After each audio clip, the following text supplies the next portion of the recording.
We are gathered here today to bear witness.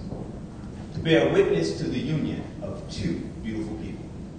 Yes, today is the day that we merge who you are with who you want to be, making the vision and the reality one.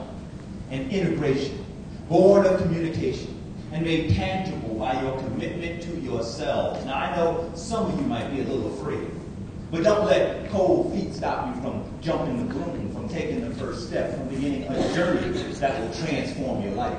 Yeah, I know some of you might be a little afraid, but you see, it's my job to show you that better days are coming.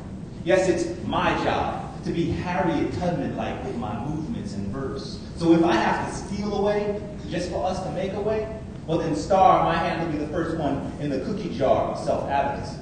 I'll use these sticky fingers. You know, I have always been an artist. When I was a little kid, I used to start out, I was a visual artist. I could always draw and paint, and got to college and literally learned how to write, and then began writing poetry. And initially, I think art for me was a form of therapy, whether I was aware of it or not, and particularly the visual art.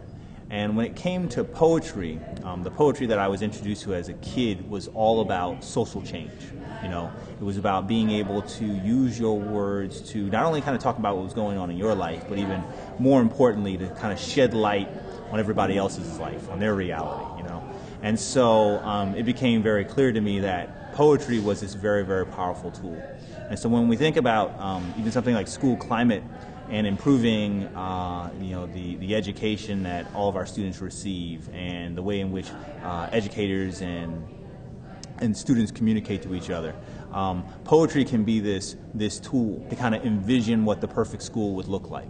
Again, we're going to write like you're in this future school. We're going to write from the point of view like you're in the perfect school. All your work has paid off, right? And you're in this place. This vision of what our schools can look like, and to try to capture that on paper in a poetic way, all right? You know, when you walk down the halls, what did it smell like? You know, how did the people treat each other? When you touched the walls, what did the walls feel like? It can be about the teachers that you had to interact with, your coaches, right? What do you wonder about? And imagine, right? You've been on that mound before. You've had to play under pressure, right? What do you feel? What do you hear? What do you think? And so the kids within the workshop took the time to, first come up with this picture and then use their words to sort of capture it. I pretend to sing through my fears as if they never existed. I want to see everyone to be happy and motivated and to follow their dreams. I say nothing, only wish. I dream about tomorrow, and I try to make the dream come true. And the quote that I began the workshop with is one that comes out of actually the civil rights movement, and many different people have used it, but it's the idea that without vision, people perish. And so let's start with what the vision is. What is this thing, this institution that our perfect school is going to look like? And so the whole workshop, the whole idea about using art as a tool in this respect was to be able to capture that vision on paper. I'm also very, very clear that America has, at this point, I guess, opened their eyes to the importance of addressing things like bullying, addressing school climate. And, when I think about organizations that are doing this work nationally, Main Street is one of the ones that is, at the top of the pile for me.